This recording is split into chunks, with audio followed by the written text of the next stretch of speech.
तब तक ये दोहा वापस बोलिए सीमा जी।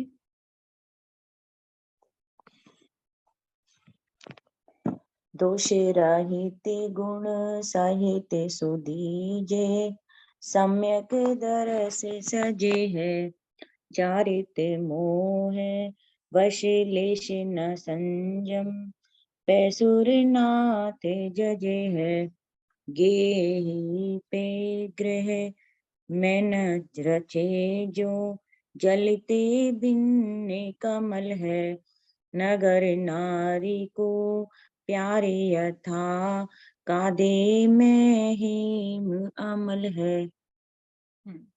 शब्दार्थ देख लिया हमने इसका, अन्वयार्थ पढ़िए वहां से।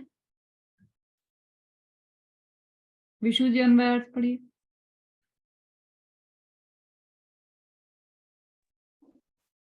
जो बुद्धिमान पुरुष पूर्वोक्त 25 दोष रहित और निशंकित आदि 8 गुणों सहित सम्यक दर्शन से भूषित है, उनके अप्रत्याख्यानकरण चारित्र मोहनीय कर्म के उदय से थोड़ा भी संयम नहीं होता, तो भी देवों के स्वामी इंद्र उनकी पूजा करते हैं।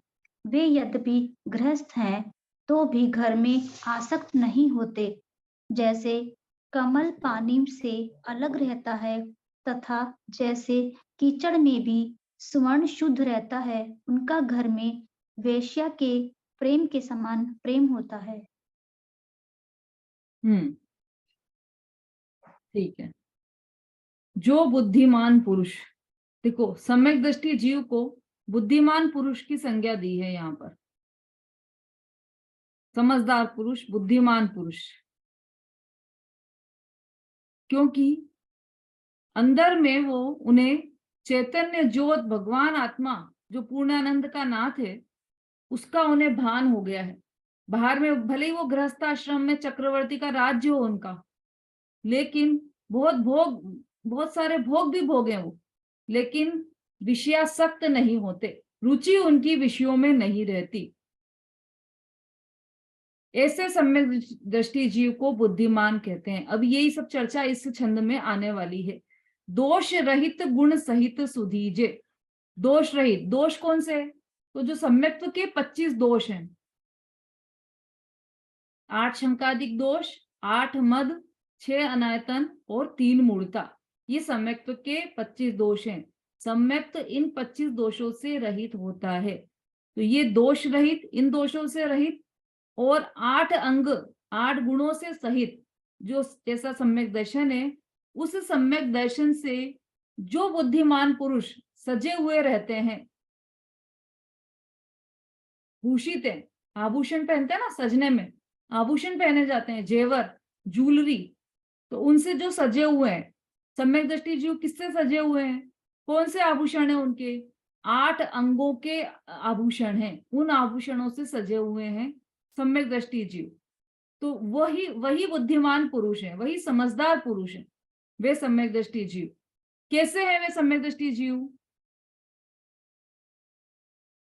अप्रत्याख्याना वर्णीय चारित्र मोहनीय कर्म के उदयवश किंचित भी संयम नहीं है उन्हें, है ना?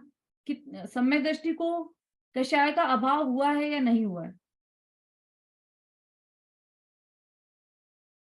हुआ है, तो कितनी कषाय का अभाव हुआ है? सम्यक दृष्टि जीव को 1 चोकड़ी कषाय का अभाव हुआ है।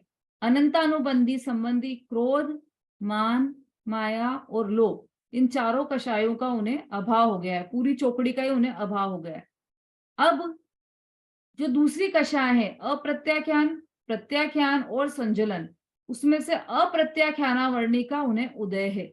उदय तो तीनों का ही है, लेकिन अप्रत्याख्यानी वर्णी का भी उदय है, उसके कारण वो त्याग नहीं कर पाते, किंचित भी त्याग नहीं होता उनकी। इसीलिए चौथे गुण स्थानवर्ती जीव को अविरति सम्यक दृष्टि कहा गया है। अविरति, जिसे बिल्कुल भी व्रत नहीं हो, ऐसे जीव को, ऐसा जो सम्यक दृष्टि है वह चतुर्थ गुणस्थानवर्ती जीव है। तो चतुर्थ गुणस्थानवर्ती जीव को संयम लेश मात्र भी नहीं होता। चारित्र मोह के मोहनी के उदय के कारण उन्हें किंचित मात्र भी संयम नहीं होता सम्यक दृष्टि जीव को, है ना? बहुत कठिन लगती है ये बात, पचाना मुश्किल हो जाता है। जिसे त्याग नहीं हो, जिसे संयम नहीं हो, उसे हम ज्ञानी कैसे माने? हमें ऐसा लगता है कि भाई ये एक जीव है, ये तो है ना छाछ रोटी खाते हैं प्रतिदिन, और ये तो श्रीखंड पूड़ी खा रहे हैं, तो ये ज्ञानी कैसे होंगे? ये तो भोग भोग रहे हैं, तो ये ज्ञानी कैसे होंगे? और ये तो त्याग करके बैठे हैं, सब कुछ त्याग कर दिया है इन्होंने, तो ये है असली ज्ञानी। तो ये हमारा भ्रम है। असली ज्ञानी कौन है? बुद्धिमान पुरुष कौन है? कि जो इन 8 अंगों से सहित हो, सम्यक दर्शन से सहित हो, जिसे अनंतानुबंधी कषाय का अभाव हो गया हो, उसे सम्यक दृष्टि पुरुष कहते हैं। जिनवर का लघुनंदन भी कहते हैं, जो भगवान है, जिनेन्द्र भगवान है, उनका लघुनंदन कहा है सम्यक दृष्टि जीव को। लघुनंदन अर्थात छोटा पुत्र, भगवान के छोटे पुत्र हैं सम्यक दृष्टि जीव। तो बड़े पुत्र कौन है? मुनिराज को बड़ा पुत्र कहा गया है। ज्येष्ठ पुत्र मुनिराज है, और छोटे पुत्र सम्यक दृष्टि जीव है। भगवान के छोटे पुत्र के समान है सम्यक दृष्टि जीव। इतनी ऊंचे स्थान पर चले गए सम्यक दृष्टि जीव, क्योंकि उन्हें अनंतानुबंधी कषाय का अभाव हो गया है। विषयों में उन्हें कोई आसक्ति नहीं है, रुचि नहीं है। विषय भोगते हुए वो दिखाई देंगे, 6 खंड के राज्य में दिखाई देंगे, व्यापार धंधा करते हुए दिखाई देंगे, लेकिन उसमें रुचि किंचित मात्र भी नहीं है। उनकी पूरी रुचि अपने आत्म स्वरूप पूर्णानंद के नाथ में, त्रिकाली भगवान आत्मा में उनकी रुचि लग चुकी है। बाहर में उनकी रुचि बिल्कुल भी नहीं है। दिखाई वहां देते हैं, लेकिन वहां पर रुचि उनकी नहीं होती। ऐसे बुद्धिमान पुरुष सम्यक दृष्टि जीव हैं। फिर उन्हें संयम क्यों नहीं होता? जब वो इतने ज्ञानी हैं, तो फिर वो संयम क्यों नहीं धारण कर लेते? कि उन्हें चारित्र मोहनी कर्म का उदय है। दर्शन मोहनी तो उनका समाप्त हो चुका है, लेकिन चारित्र मोहनी के उदय के कारण वे संयम धारण नहीं कर पाते।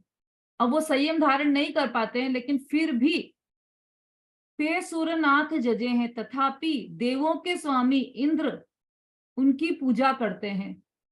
सूरनाथ, सूर मतलब देव, और इंद्रों देवों के नाथ मतलब इंद्र। इंद्र उनकी पे सूरनाथ जजे हैं। फिर भी उनकी उन चरित्र मोहने के कारण उन्हें लेश मात्र भी संयम नहीं हुआ है, लेकिन फिर भी इंद्र उनकी पूजा करते हैं। अब पूजा करते हैं मतलब अष्टद्रव्य से पूजा नहीं करते, उनका आदर सत्कार करते हैं। सम्यक दृष्टि की भी पूरी महिमा वो समझते हैं, उसको पूरा सम्यक दृष्टि की भी प्रशंसा करते हैं। वो पूजा करते हैं मतलब प्रशंसा करते हैं, उनका आदर सत्कार करते हैं। ऐसा जिस प्रकार कमल, देखो अब 3 उदाहरणों में यहाँ पर सम्यक दृष्टि जीव को बताया गया है। कैसा है सम्यक दृष्टि जीव? जिस प्रकार कमल जल से भिन्न है, जैसे अभी यदि हमें कमल का पुष्प चाहिए और हम जाएं उसे लेने, तो हम सरोवर में जाते हैं, तालाब में, तो वहां पर से हम कमल का फूल निकालें, तो हम क्या देखते हैं कि ये जो कमल है वो फिर भी पानी में रहता हुआ, पानी के अंदर डूबा हुआ है, लेकिन फिर भी उसको पानी छूता भी नहीं है, उसके ऊपर ऊपर ही तैरता है। अपन उसको निकाल कर देखते हैं ना, कमल के पत्र को भी, पत्ते को भी निकाल कर देखें तो पानी उसमें से अलग हो जाता है, वो सूखा का सूखा ही रहता है कमल का पत्र। ऐसे ही सम्यक दृष्टि जीव घर में रहता है, लेकिन घर में रचा पचा नहीं रहता। जैसे वह कमल के पत्र से जल भिन्न है, ऐसा ही सम्यक दृष्टि जीव गृहस्थी से भिन्न रहता है। गृहस्थी में रहता हुआ भी गृहस्थी से भिन्न रहता है। एक उदाहरण। दूसरा, जिस प्रकार कीचड़ में स्वर्ण शुद्ध रहता है ना? जो सुमत प्रकाश जी हैं, पंडित जी उदाहरण देते हैं वो है, जैसे कोई बच्चा रसगुल्ला लेकर जा रहा है, दौड़ता हुआ जा रहा है, उसके हाथ में रसगुल्ले की कटोरी, और उसने बहुत शौक से वो रसगुल्ला उसको खाना है, दौड़ता हुआ लेके जा रहा है, घर पे बैठकर आराम से खाऊंगा। अब वो कटोरी उसके हाथ से किसी से टक्कर लग जाए और उसमें से एक रसगुल्ला निकलकर नीचे सड़क पर गिर जाए, तो उठाकर खा लेगा क्या? क्यों नहीं खा सकते उसको उठाकर रसगुल्ले को? क्योंकि वह तो धूल धूसरित हो गया, उसमें पूरी धूल गंदगी चिपक गई है, अब वह खाने योग्य नहीं रह गया। लेकिन तो क्या करें उसका रसगुल्ले का? कि फेंक दो। अगर उसकी जगह हम हमारी हीरे की अंगूठी लेकर जा रहे हैं और किसी की टक्कर लग गई और गिर जाए, तो उसका क्या करेंगे हम? उसका क्या हश्र होगा कि ये तो गंदी हो गई है, जमीन में धूल दूसरित हो गई है, फेंक दो इसे। नहीं नहीं, हम तो नहीं फेंकेंगे। क्यों? रसगुल्ला भी तो फेंका था ना, कि रसगुल्ला गंदा हो गया था इसलिए उसको फेंक दिया। और ये हीरा है, हीरा, सोना है, सोना, ये गंदा नहीं होता। कीचड़ में क्या, धूल में क्या, कीचड़ में भी गिर जाए तब भी गंदा नहीं होता। नाली में भी गिर जाए तो उसमें से भी उठाकर पहन लेगा। क्यों पहनेगा? क्योंकि उसे उसका स्वभाव पता है। स्वर्ण नाली में भी गिर जाए तब भी गंदा नहीं होगा, स्वर्ण कीचड़ में रहे तब भी गंदा नहीं होगा। ऐसे ही सम्यक दृष्टि जीव है, वह कितना ही गृहस्थी में रहे, व्यापार करे, 6 खंड का राज्य भोगे, 96,000 शादियां करे, लेकिन फिर भी वह स्वर्ण की तरह शुद्ध ही है। वह कीचड़ अलग है और स्वर्ण अलग है। ऐसे ये ज्ञानी जीव बिल्कुल उसमें रुचि नहीं रखता, इसलिए वह स्वर्ण के कीचड़ में पड़े हुए स्वर्ण की तरह है ज्ञानी जीव। 2 उदाहरण। तीसरा, नगर नारी को प्यार यथा वेश्या के प्रेम के भांति। जैसे वेश्या होती है तो वह कितनी भाव भंगिमाएं करती है पुरुष को रिझाने के लिए, उसके आगे पीछे बिछ जाती है उसके कदमों में, और ऐसा लगता है कि जैसे उससे ज्यादा प्रेम तो दुनिया में उस पुरुष से और कोई नहीं कर सकता, इतना प्रेम वह दिखाती है। लेकिन वास्तविक उससे प्रेम किससे होता है? उस पुरुष से प्रेम नहीं होता, उस पुरुष के पैसे से उसे प्रेम होता है वेश्या को, तभी तो वो वेश्या है ना। यदि उस पुरुष से प्रेम करने लगे तो फिर तो वो प्रेमिका हो गई, किंतु वो पैसे से प्यार करती है इसलिए वह वेश्या होती है। ऐसे ही ज्ञानी जीव गृहस्थी में रहते हुए भी दिखता ऐसा है कि कितना प्रेम है इन्हें, कितने देखो राज्य भोग रहे हैं, ये तो संपदा का भोग कर रहे हैं, ये तो सब दिखेगा, लेकिन अंदर में उन्हें रुचि बिल्कुल भी नहीं है। ये जो तीसरा उदाहरण दिया ना, नगर नारी को प्यार यथा कादे में हेम अमल है, नगर नारी वाला जो, इसमें ज्ञानी को किसकी संज्ञा दी है?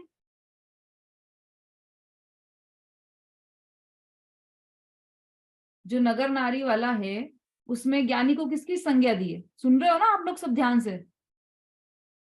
समझ में आ रहा है कि नहीं आ रहा है? बोलिए। वेश्या की संज्ञा दी है दीदी, ज्ञानी को वेश्या की संज्ञा दी है। हाँ, वेश्या की संज्ञा दी है ज्ञानी को, क्योंकि वो उससे अलिप्त रहता है, लोग अलिप्त रहते हैं। बिल्कुल बिल्कुल सही, बिल्कुल हाँ। बढ़िया, बहुत अच्छा। देखो ये जो है ना, इसमें तो दौलत राम जी ने दी है ये संज्ञा, अपने ये अपन ने दी है क्या? यहाँ से ये संज्ञा किसने दी है? गुरुदेव ने दी है क्या ये संज्ञा ज्ञानी को वेश्या की? इसका बहुत विरोध करते हैं कुछ लोग कि अरे इन्होंने तो सम्यक दृष्टि जीव को वेश्या के समान बोल दिया, वेश्या कहते हैं तो सम्यक दृष्टि जीव को। अरे उस उदाहरण को समझो कि वो किस लिए उन्हें वहां वेश्या की संज्ञा दी। उदाहरण एक देश लागू होता है, वेश्या का ये कृत्य, क्या ऐसा नहीं होता कि वेश्या पुरुष से प्यार नहीं करती और पैसे से प्यार करती है? बस इतना ही लेना है वहां पर कि ज्ञानी जीव भी किससे प्रेम करते हैं? सिर्फ अपनी आत्मा से ही प्रेम है उन्हें। और बाहर में दिखाई देगा कि उन्हें 6 खंड के राज्य के प्रति प्रेम है, पूरा उसकी सार संभाल करते हुए दिखेंगे, युद्ध लड़ते हुए दिखेंगे, लेकिन उनसे उन्हें प्रेम नहीं है। असली प्रेम तो उन्हें अपनी आत्मा से है। इसलिए ज्ञानी जीव को यहाँ पर वेश्या की संज्ञा दी है, स्वर्ण की संज्ञा दी है, वेश्या की संज्ञा दी है, और एक और किसकी दी है? कमल की संज्ञा दी है। इसे कमल जल से भिन्न है, इसे ज्ञानी जीव भी गृहस्थी में रहते हुए गृहस्थी से भिन्न रहता है। देखो और भी चर्चा इसकी आएगी। भावार्थ पढ़िए, टाइम तो हो गया है, कल लेंगे अपन भावार्थ, समय हो गया है। कल भावार्थ लेकर फिर अगला छंद लेंगे। 1-2 दिन में ये हमारा पूरा हो जाएगा, है ना। 2-3 छंद ही बचे हैं, 3 छंद बचे ना, 2 छंद ही बचे हैं, 16 और 17। हाँ 2 छंद बचे हैं, तो ये 2 छंद हम इस वीक में पूरा कर लेंगे। नेक्स्ट वीक में आपकी गोष्ठी होगी और वही रिवीजन रहेगा आपका, और उसके बाद एग्जाम होगी इसकी तीसरी ढाल की। तो आप सब लोग तीसरी ढाल की तैयारी करना प्रारंभ कर दीजिए, और गोष्ठी में जो भी बोलना चाहें वो गोष्ठी की भी तैयारी प्रारंभ कर दीजिए। ठीक है, अभी कोई जिनवाणी स्तुति लेना चाहे तो ले सकते हैं। एक भजन मैंने बताया था, चिन्मूरत द्रगधारी की मोह रीति लगत है अटापटी। सम्यक दृष्टि जीव की के चरित्र का वर्णन करने वाला यह भजन है। ऐसा भजन यदि कोई गाना चाहे तो वो गा सकते हैं।